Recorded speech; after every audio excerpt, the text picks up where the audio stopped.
आज रोहित की सालगिरह है। उसकी पत्नी घर पर उसका इंतजार कर रही होती है, लेकिन आज रोहित को ऑफिस से लौटते हुए काफी देर हो जाती है। वह अपनी बाइक स्टार्ट करता है, लेकिन काफी देर तक प्रयास करने के बाद भी बाइक स्टार्ट नहीं होती है। वह बाइक को वहीं छोड़ देता है और बस का इंतजार करने लगता है, क्योंकि कुछ ही समय में बस आने का टाइम होने लगता है। वह चलते चलते बस स्टैंड तक पहुंच जाता है, लेकिन तभी बारिश होना शुरू हो जाती है। रोहित बारिश में भीगने लगता है। बारिश से बचने के लिए वह अपने सूटकेस को अपने सिर पर रख लेता है। बस स्टैंड पर और भी कई लोग बस का इंतजार कर रहे होते हैं। यह सभी लोग देखने में बड़े ही अजीब लग रहे थे। तभी रोहित महसूस करता है कि बारिश की बूंदें उसके ऊपर गिरना बंद हो गई। जब उसने देखा तो बगल में एक व्यक्ति अपनी छतरी के आधे हिस्से को रोहित के ऊपर किए हुए था। यह देखकर रोहित हल्का सा मुस्कुराया।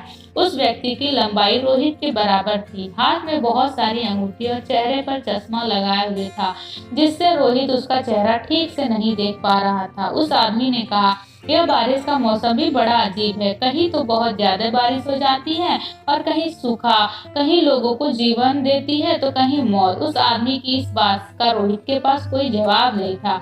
वह उस आदमी को देखकर हल्का सा मुस्कुराया और अपना सिर हिलाया। कुछ देर बाद रोहित का फोन बजता है। वह जेब से फोन निकालता है, तभी फोन हाथ से छूटकर जमीन पर गिर जाता है। रोहित तुरंत फोन उठाने के लिए झुकता है तो उसे कुछ ऐसा दिखाई देता है जिससे वो पूरी तरह डर जाता है।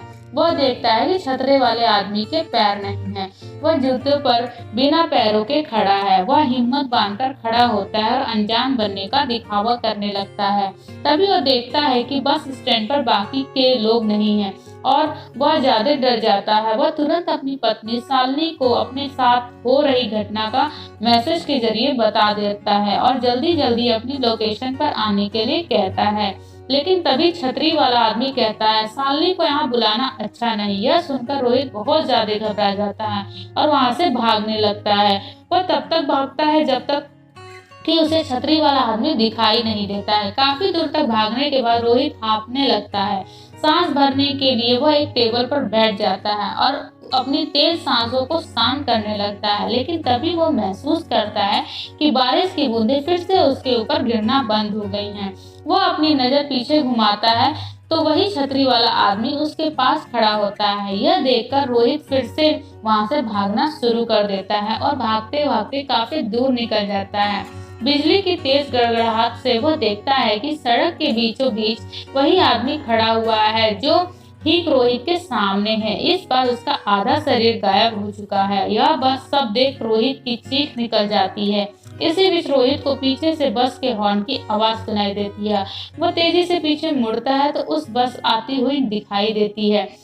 तभी कुछ लोगों के झुंड उस बस की तरफ आते हुए दिखाई देता है। बस रुकती है। वो लोग एक दूसरे को धक्का देना शुरू कर देते हैं। इस धक्के में रोहित नीचे गिर जाता है और वह लोग रोहित पर ऊपर चढ़ने लगते हैं। बस का कंडक्टर इस भीड़ के बचने के लिए बस को थोड़ा आगे बढ़ाता है, लेकिन इस भीड़ में रोहित बस के नीचे आ जाता है और उसका आधा शरीर खून में लथपथ हो जाता है। तभी उसकी पत्नी शालिनी बस स्टैंड वाली इस लोकेशन पर पहुंचती है। जैसे वह रोहित को ढूंढने हुए इधर उधर देखती है तो उसे रोहित सड़क के बीचों बीच दर्द के मारे कराता हुआ दिखाई देता है। उसका आधा शरीर बस के नीचे कुचल चुका था और मदद के लिए कोई भी इधर उधर दिखाई नहीं दे रहा था। किसी तरह से शालिनी उसे हॉस्पिटल ले जाती है। हॉस्पिटल पहुंचकर उसका इलाज किया जाता है। उसकी जान तो बच जाती है, लेकिन उस एक्सीडेंट की वजह से उसके पैर खराब हो जाते हैं। वह कभी भी अपने पैरों पर नहीं चल सकता है। उस हादसे के बाद रोहित अगर किसी को भी उसके बारे में बताता तो कोई भी उसकी बातों का यकीन नहीं करता। लेकिन शालिनी ने उसके बारे में एक आर्टिकल में पढ़ा था जिसमें बताया गया था कि हर साल कोई न कोई व्यक्ति इसी घटना का शिकार होता है। हर एक को वही छतरी वाला आदमी काला चश्मा पहने दिखाई देता है और बाद में वह आदमी उसकी जान ले लेता है। कुछ दिनों बाद डिप्रेशन के कारण रोहित की मौत हो जाती है। रोहित की पत्नी शालिनी मानसून के दिनों में हर रोज उसी बस स्टैंड पर जाती है और उस छतरी वाले आदमी का इंतजार करती है। उसे लगता है कि शायद छतरी वाली आदमी की भी इसी तरह किसी बस के नीचे कुचल जाने से मौत हुई होगी और अब वो अपनी मौत का बदला ले रहा है। शालिनी ने काफी कोशिश की लेकिन उसे कभी भी वो आदमी नहीं मिला। अब हर सालगिरह पर शालिनी बहुत ही बुरी तरह रोती है और रोहित को याद करती है, क्योंकि उसे जान से ज्यादा चाहने वाला उसका पति अब रोहित इस दुनिया में नहीं रहा। केवल यादों के सहारे ही वह उससे महसूस कर पाती थी। Thank you.